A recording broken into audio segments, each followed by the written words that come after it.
রায়া,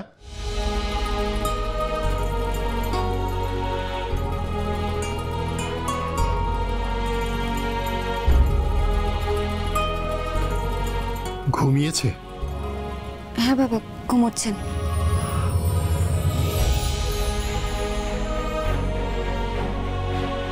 যাক। বাবা ভেতরে চলুন।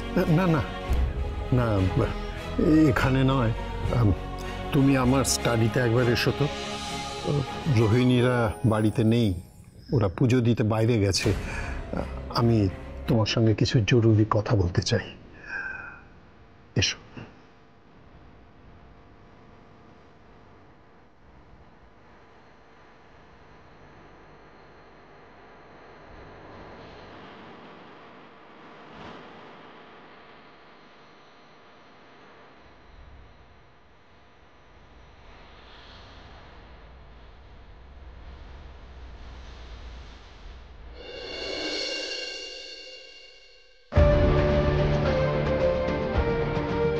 আজ তো নয় আমি ওনাকে ফিরিয়ে আনলাম, কিন্তু পরের পূর্ণিমায় কি করব বাবা আমি?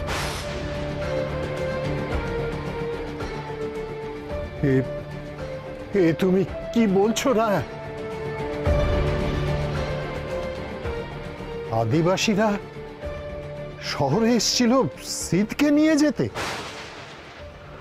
আচ্ছা, কিন্তু সিদ যদি বাঘ হয়ে যায় তাহলে তো ওদেরও বিপদ। না না, ওদের কেন বিপদ হবে? সিদ্ধার্থ বাবু তো ওদের দেবতা, রাজা দক্ষিণ রায়। এ কি বলছো তুমি রায়? হ্যাঁ, ওরা সবাই দক্ষিণ রায়ের ভক্ত। ওই যে ভিখারিনী, উনি উনি আমাকে বলেছিলেন প্রত্যেক পূর্ণিমার চাঁদের আলো যদি সিদ্ধার্থ বাবুর গায়ে লাগে, সিদ্ধার্থ বাবুর মধ্যে রাজা দক্ষিণ রায় জেগে উঠবেন। তারপর ওই চাঁদের আলো থাকতে থাকতে আদিবাসীরা যদি জঙ্গলে নিয়ে যায়, দক্ষিণ রায়ের থানে প্রতিষ্ঠা করেন, তাহলে আর সিদ্ধার্থ বাবু নিজের চেহারা ফিরে পাবেন না, পুরোপুরি বাঘ হয়ে যাবেন।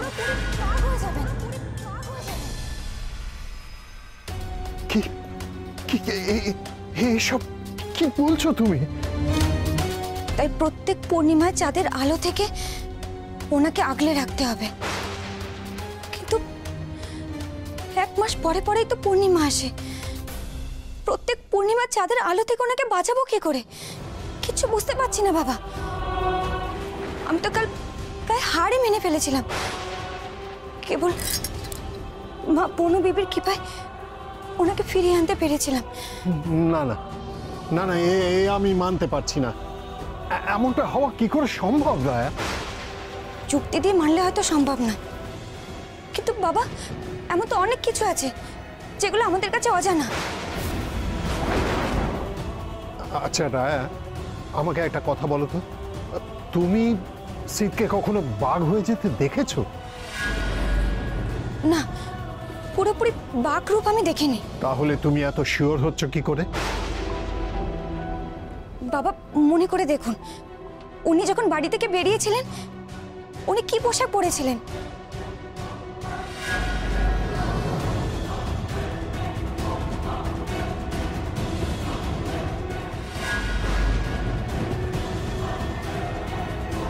আমি যখন ওনাকে দেখেছি উনি রাস্তায় বসেছিলেন, ওনার শরীরে আদিবাসীদের চাদর ছাড়া কিচ্ছু ছিল না, থাকবেই বা কি করে?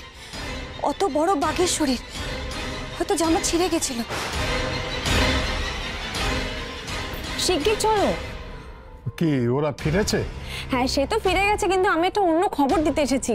টিভিতে একটা দারুণ নিউজ চলছে, তাড়াতাড়ি টিভি দেখবে চলো।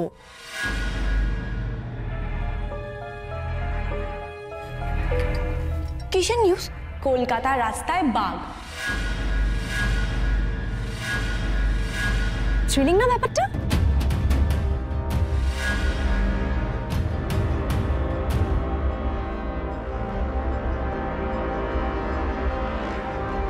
এই মুহূর্তের সবচেয়ে চাঞ্চল্যকর খবর, কলকাতার রাস্তায় বাঘ। হ্যাঁ, আস্ত বাঘ, তাও আবার জল জ্যান্ত। এই খবর প্রকাশ্যে আসার সাথে সাথে শহরতলির প্রত্যেকটা মানুষের মধ্যে ছড়িয়ে পড়েছে আতঙ্ক এবং কৌতূহল। আমরা ইতিহাসের বইতে পড়েছিলাম যে কলকাতা শহর একসময় ছিল বাঁধাবন, কিন্তু আজকের শহরে বাঘ। হ্যাঁ, সুন্দরবনের জঙ্গলের বদলে ইট কাঠের জঙ্গলে ঢুকে পড়েছে রয়্যাল বেঙ্গল টাইগার। যত সব গাছ খুঁড়ি দেখি খেয়ে দেওয়ার কোনো কাজ নেই নাকি? কোনো খবর নেই তাই এসব দেখা।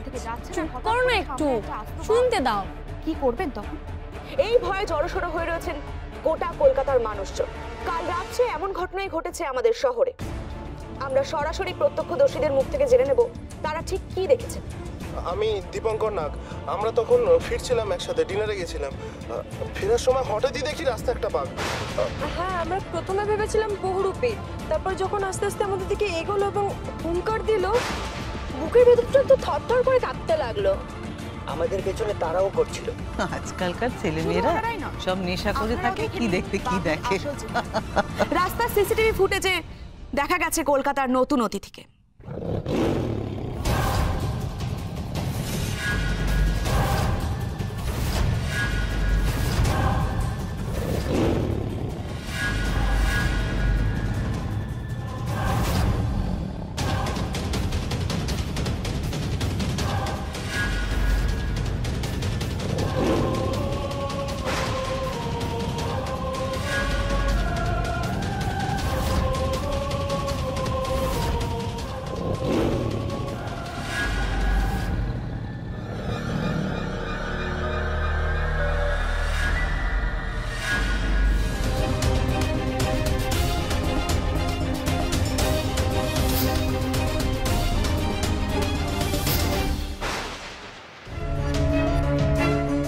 হ্যাঁ স্যার, হ্যাঁ আমরা ডক্টর সিদ্ধার্থ সেনের সঙ্গে কথা বলতে যাচ্ছি। হ্যাঁ আমরা বাড়িতেই যাচ্ছি। হ্যাঁ অবশ্যই, ওখানে যাচ্ছি যখন ওর ওয়াইফের সঙ্গে কথা বলবো।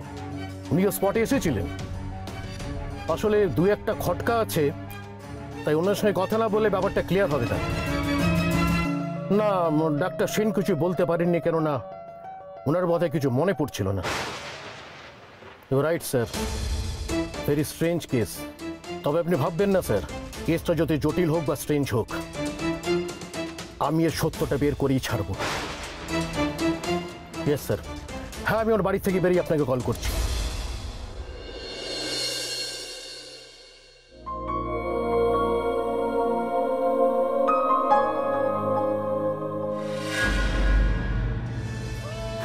কি হয়েছিল দিদিভাই? সিদ্ধার্থ বাবু কোথায়? উনি ঠিক আছে, ঘুমোচ্ছে। তোর কি হয়েছিল বলতো? আমার তো কিছু হয়নি। কিছু হয়নি বললেই হবে? তুমি ভয় পেয়ে গেছিলে ছোট বৌদি। বাবা, তুমি এত ভীতু তো জানতাম না।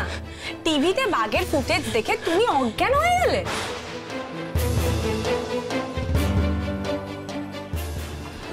আর কিছু দেখিয়েছে টিভিতে? কি করে দেখবো আমরা? তোমাকে তো ধরে এখানে নিয়ে আসতে হলো। থাক ওসব নিয়ে ভাবতে হবে না। ও কথা ভাবলে বুকের ভেতরটা হিম হয়ে যাচ্ছে। শহরের রাস্তায় নাকি বাঘ।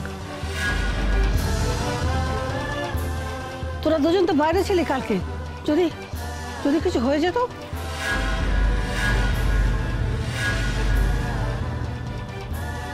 যাক বাবা, ভালোই ভালো ফিরে এসছিস, এই যথেষ্ট। চিনিয়া, দাদু ভাই উঠলে বলিস তো রায়ের প্রেশারটা একবার চেক আপ করতে। প্রেশারটা ফল করলো কিনা কে জানে। উঠিস না, পড়ে যাবি। আমি ঠিক আছে, আমাকে একটু ওপরে যেতে হবে।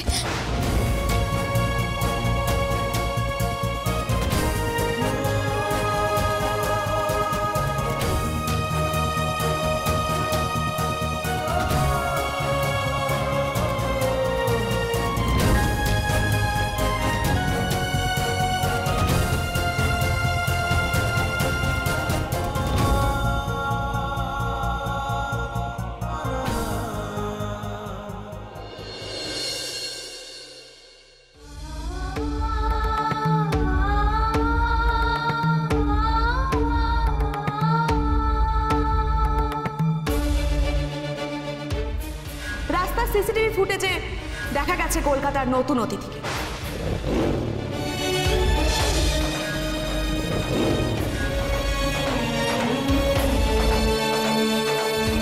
নমস্কার, আমি রণজয় চৌধুরী। আমি ডাক্তার সিদ্ধার্থ সেন আর তার স্ত্রীর সঙ্গে দেখা করতে চাই। কি ব্যাপারে? এটা ডেকে দিন না। আমি ডক্টর সিদ্ধার্থ সেনের মা, আমাকে নিশ্চয়ই বলা যায় কি ব্যাপার? না, ওনাদেরই বলবো। কাইন্ডলি ডেকে দিন প্লিজ। অফিসার, আপনি বোধহয় জানেন না আমার ছেলের অ্যাক্সিডেন্ট হয়েছে, ও একটু রেস্ট নিচ্ছে। আপনার যদি ওর সঙ্গেই এক্সক্লুসিভলি কথা বলার থাকে তাহলে ওয়েল আপনি পরে আসবেন। ওকে ফাইন, ওনাকে ডাকতে হবে না। আপনি মিসেস সেনকে ডেকে দিন, আমরা ওনার সঙ্গে কথা বলবো। কি এমন কথা যেটা ওর ওয়াইফকে বলা যায় অথচ ওর মাকে বলা যায় না? আপনি ভুল বুঝছেন ম্যাডাম, একটা কোয়ারি। বেশ তো, তাহলে বলুন না কোয়েরিটা কি? সেটা নিশ্চয়ই সিদ্ধার্থ রিলেটেড নাকি? কি ব্যাপার অফিসার, আপনারা হঠাৎ? আমরা অ্যাকচুয়ালি ডক্টর সেন আর ওনার ওয়াইফের সঙ্গে একটু কথা বলতে চাই, কয়েকটা কোয়ারি আর কি। সিদ্ধার্থ অসুস্থ সেটা আমি ওনাকে বলেছি, উনি সিটকে ডিস্টার্ব করতে চান। ওনার ওয়াইফের সঙ্গে কথা বললেও হবে। I am so sorry officer, কিন্তু ওনার ওয়াইফও এখন আসতে পারবেন না। ম্যাডাম, আপনি কিন্তু আবার কথা ঘোরাচ্ছেন। এতক্ষণ বলছিলেন সিদ্ধার্থবাবু অসুস্থ, আর এখন বলছেন। আচ্ছা, কি এমন কথা যেটা আমাকে বলা যাবে না? রোহিণী, প্লিজ প্লিজ প্লিজ, ওনারা যখন কথা বলতে চাইছেন রায়ের সঙ্গে। অফিসার আসুন আসুন, ভেতরে আসুন। আমি সিদ্ধের স্ত্রীকে খবর দিচ্ছি। পার্থ, রায়কে ডেকে দে তো। ওয়েট, আমি ডাকছি।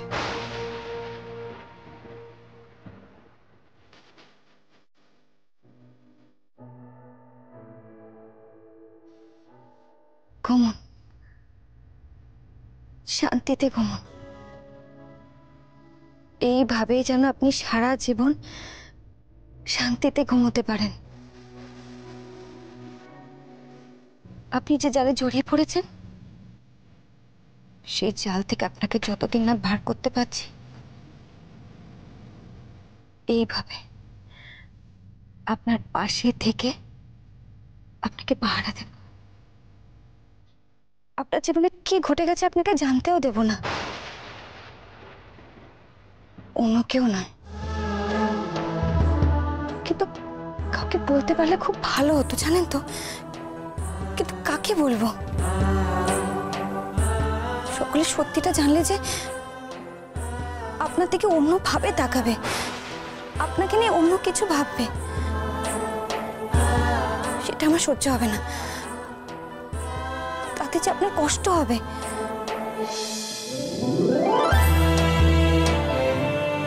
এই লড়াইটা আমার একার, আমাকেই লড়তে হবে।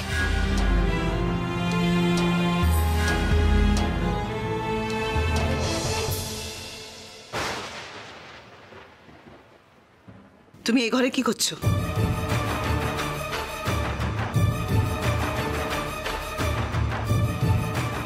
এদিকে এসো, এসো।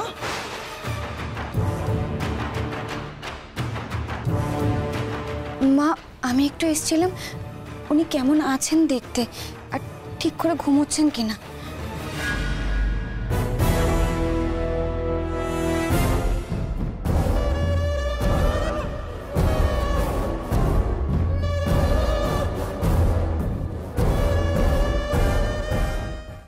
কামও হচ্ছে না।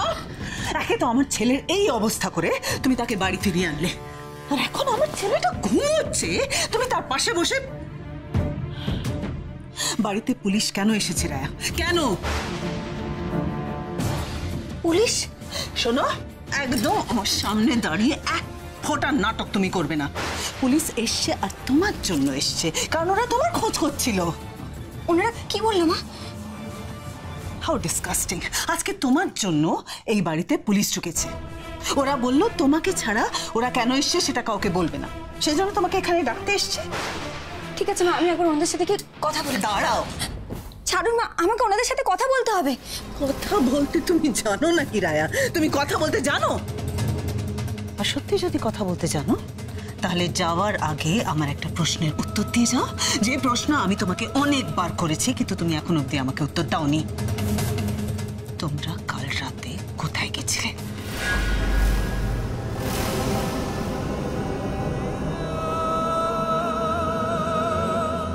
কি করিয়েছো তুমি সিটকে দিয়ে যে আজকে এ বাড়িতে পুলিশ ঢুকলো? বলো কি করিয়েছো তুমি সিটকে দিয়ে? কেন পুলিশ ঢুকেছে আজকে এখানে? এসব প্রশ্নের উত্তর না হয় পরে। না, এক্ষুনি আজকে এই মুহূর্তে তুমি আমার সব প্রশ্নের উত্তর দেবে রায়া। এখন সেই সময় নেই মা। আমাকে ওনাদের সাথে গিয়ে কথা বলতে হবে, জানতে হবে ওনারা কেন আমার খোঁজ করছেন। আমাকে যেতে দিন। তুমি আমাকে এই কথা বিশ্বাস করতে বলছো যে তুমি কিছু জানো না? এসব কথা বলে সময় নষ্ট করবেন না, আমাকে ছাড়, যেতে দিন। দাঁড়াও রায়া,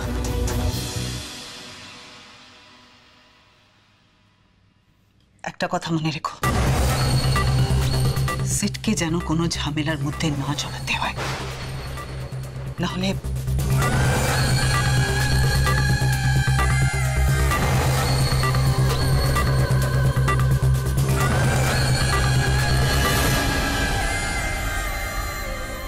আচ্ছা, আপনি চা বা কফি কিছু খাবেন? No thanks. দেখুন না মিসেস সেন যদি একটু। হ্যাঁ হ্যাঁ, ওই তো এসে গেছে। নমস্কার, আপনাকে কয়েকটা কথা জিজ্ঞেস করতে চাই, আশা করি আপনার কোনো আপত্তি নেই। না। কাল রাতে আপনার হাজবেন্ডের যখন অ্যাক্সিডেন্ট হয়েছিল আপনি কি তার সঙ্গে ছিলেন?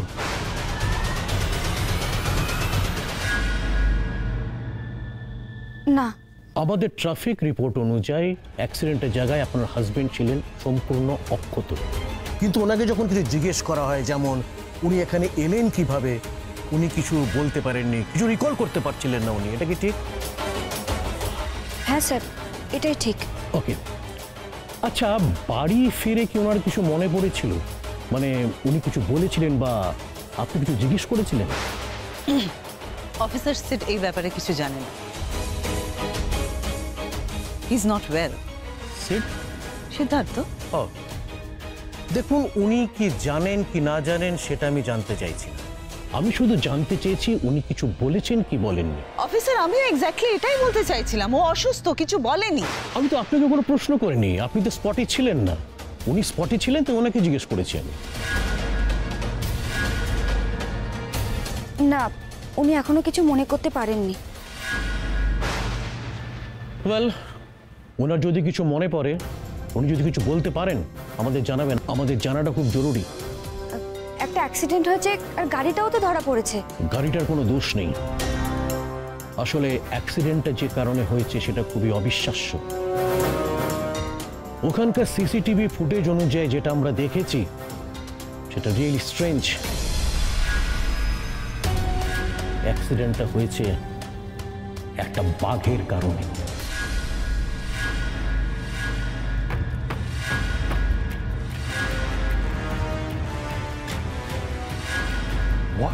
কি বলছেন আপনি? ফুটেজে দেখা যাচ্ছে ওই বাঘটা গাড়ির সামনে লাফিয়ে পড়েছে আর ড্রাইভার টাল সামলাতে পারেনি, তাই অ্যাক্সিডেন্টটা হয়েছে, তাই গাড়িটার এই হাল।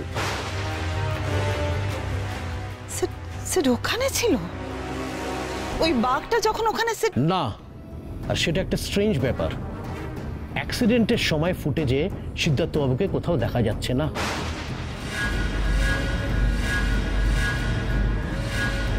তাহলে উনি ওখানে গেলেন কি করে?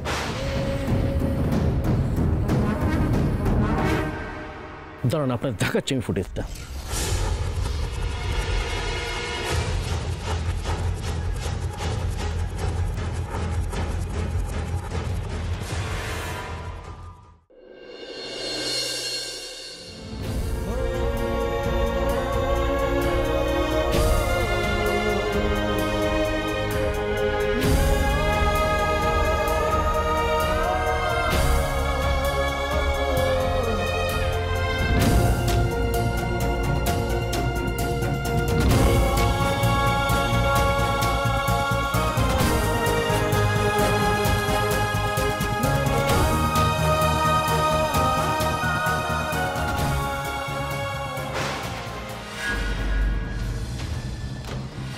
এত রাতে রাস্তার মাঝে কি করছেন?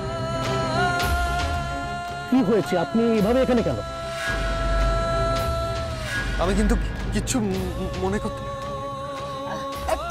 স্যার, আসলে আমরা মন্দিরে গেছিলাম, একটু দূরেই। আর সারা রাত আমাদের ওখানে পুজো দেবার কথা ছিল। কোন মন্দির? রায়া কেন আমাকে বলছেন না?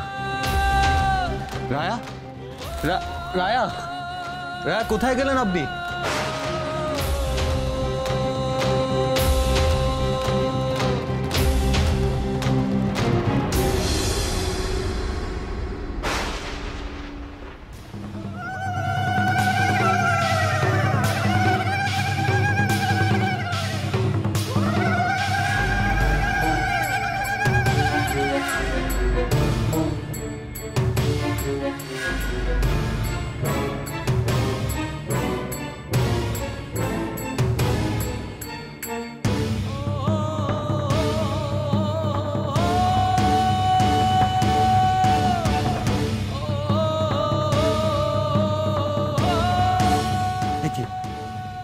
কদিন আগেই তো চশমা ছাড়া আমি সবকিছু পরিষ্কার দেখছিলাম, আর এখন চশমা পরতে হচ্ছে আমার।